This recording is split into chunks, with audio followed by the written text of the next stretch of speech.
Hello friends and a very very warm welcome to all of you all. As you all know IBPS PO mains का examination अब बहुत ही नज़दीक है हमारे, और बहुत ही नज़दीक से हमारा मतलब है कि हम मेंस के पेपर तो को देने के बाद जस्ट बाद आपको एक और पेपर मिलता है, दैट इज डिस्क्रिप्टिव राइटिंग, है ना। आप सबको मालूम है कि डिस्क्रिप्टिव राइटिंग का पेपर आपके लिए बहुत ज़रूरी है। ज़रूरी क्यों है? क्योंकि देखो, मार्क्स तो ऐड नहीं होंगे इसके, लेकिन मार्क्स के अलावा ये क्वालिफाइंग नेचर का है, मतलब आपको इसमें पास होना जरूरी होता है। Now to start with descriptive writing का पेपर आपको ऐसे और कॉम्प्रिहेंशन, ये दो चीजें देकर जाएगा। ये जो होंगी ब्रॉडली इकोनॉमी के ऊपर या सोशल इश्यूज के ऊपर, या जो ट्रेंड बैंकिंग और टेक्नोलॉजी में आ रहे हैं उनके ऊपर, या करंट इवेंट्स और एथिक्स के ऊपर ही आपको ये मिलेगा। जब हम बात करते हैं एसे राइटिंग की, तो यहां पर देखो, एसे राइटिंग के लिए आपके पास 2 से 3 ऑप्शंस मिलेंगे। 2 से 3 ऑप्शंस या 2 से 3 टॉपिक्स कह लीजिए आपको मिलेंगे। इन 2 से 3 टॉपिक्स में से आपको किसी एक टॉपिक पे लिखना होगा। कुछ चीजों का ध्यान रखिएगा। टॉपिक जो भी आप सिलेक्ट कर रहे हैं, with in I think 30 seconds के टाइम पीरियड के अंदर आपके दिमाग में बिल्कुल क्लियर हो जाना चाहिए कि ये 3 टॉपिक्स कैसे फॉलो करने हैं। कैसे फॉलो करने का हमारा मतलब है कि जब आप इनको लिखने जा रहे हो तो आप इसके इंट्रो में क्या लिखोगे, आप इसकी बॉडी में क्या लिखोगे, और इसके कंक्लूजन में क्या लिखोगे। ठीक है। इंट्रोडक्शन हमेशा जनरल आइडिया होता है, तो जो भी टॉपिक आपने सिलेक्ट किया उस टॉपिक पे जो भी जितनी भी वर्ड्स लिखे हुए हैं ना, उनको आपको इंक्लूड करना है। जैसे अगर हमारे पास एक टॉपिक है पेनिट्रेशन इन इंडिया, तो हम क्या करेंगे इंडिया सॉरी जैसे हमारे पास टॉपिक है पेनिट्रेशन इन इंडिया, ये penetration of insurance in India, insurance penetration in India अगर ये टॉपिक है तो हम क्या करेंगे, इंश्योरेंस एक वर्ड है, पेनिट्रेट मतलब कैसे बढ़ रहा है एक वर्ड है, और इंडिया एक वर्ड है। तो हमारा जनरल आइडिया क्या है क्या कि देखो ऐसा है, इंडिया की पॉपुलेशन इतनी है, उसमें से इतने लोग इंश्योर्ड हैं और इतने नहीं हैं।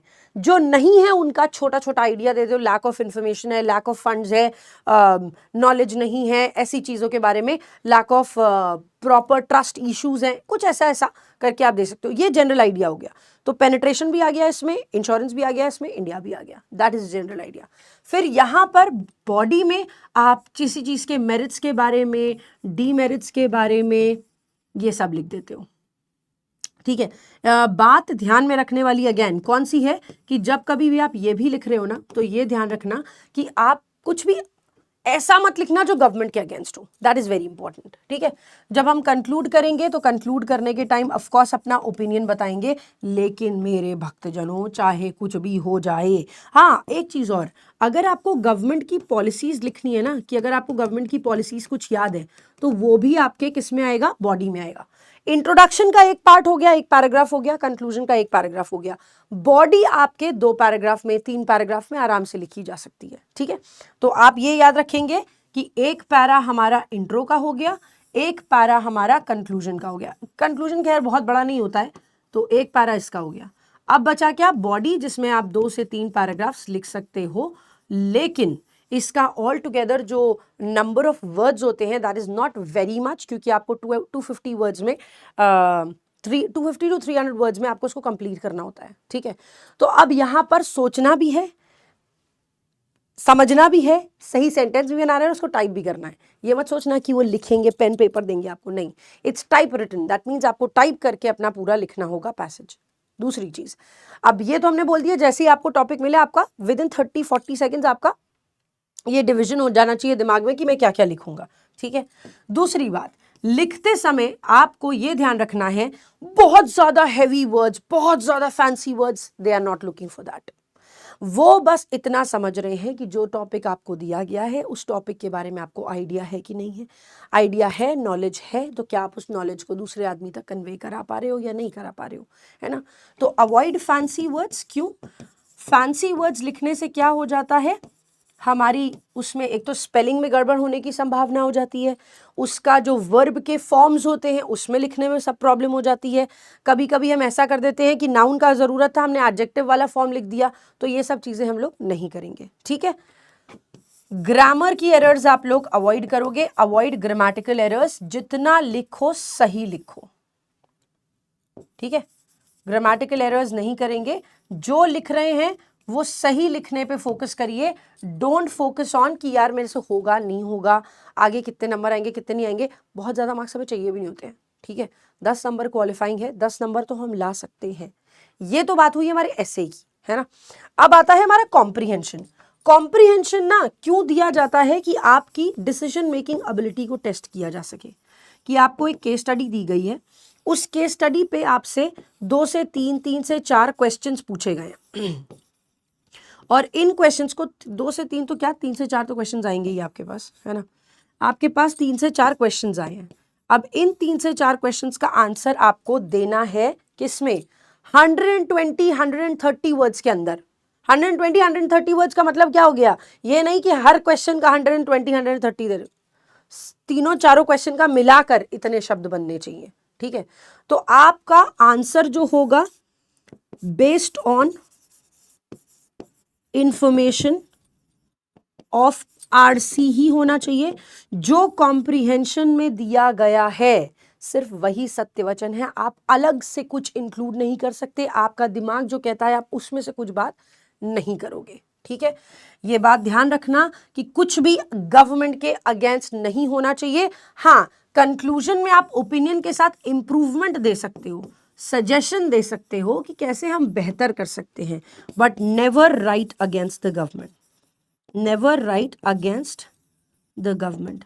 आप गवर्नमेंट के अगेंस्ट कभी भी कुछ नहीं लिखेंगे। अब इस बात पे अगर कोई पूछता है क्यों, तो भैया गवर्नमेंट जॉब लेने जा रहे हो, अपने एम्प्लॉयर के बारे में नेगेटिव लिख दोगे, वाह बेटा वाह, बहुत ही तेज निकले तुम तो, और वो तुमको नौकरी दे भी देगा, wow.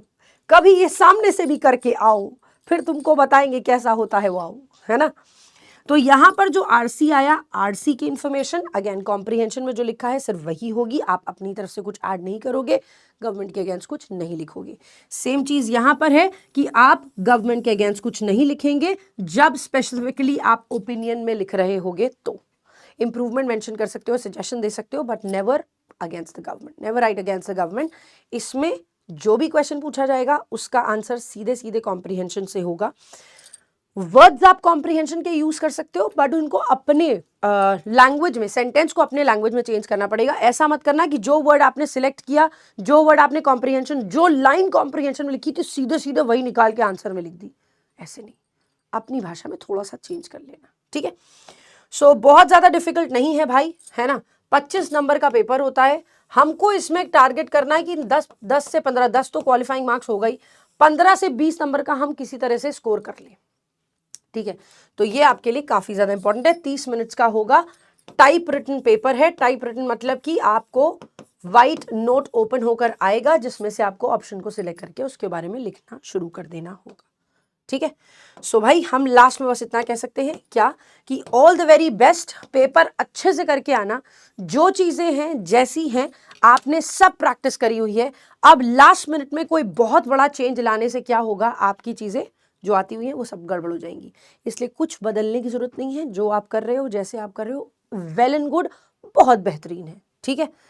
Stick to it, do well and perform the best in your examination, ठीक है। जो आगे आने वाले एग्जामिनेशन है उनके लिए भी आप प्रिपरेशन करते रहिए, और इसके लिए हम बैंक महापैक प्रीलिम्स मेंस इंटरव्यू 18+ एग्जाम्स के साथ 1 ईयर का सब्सक्रिप्शन 2999 में और 2 ईयर का 4299 में आपको ऑलरेडी दे ही रहे हैं, ठीक है। That is very very important. Empower batch है 2026 का, बेसिक टू एडवांस बैच है, ये बैच आपको मिल जाएगा, ठीक है, बहुत जल्द। चलिए, thank you so much for joining, मिलते हैं नेक्स्ट सेशन में, तब तक अपना ख्याल रखिए, bye bye, tata, see you and take care.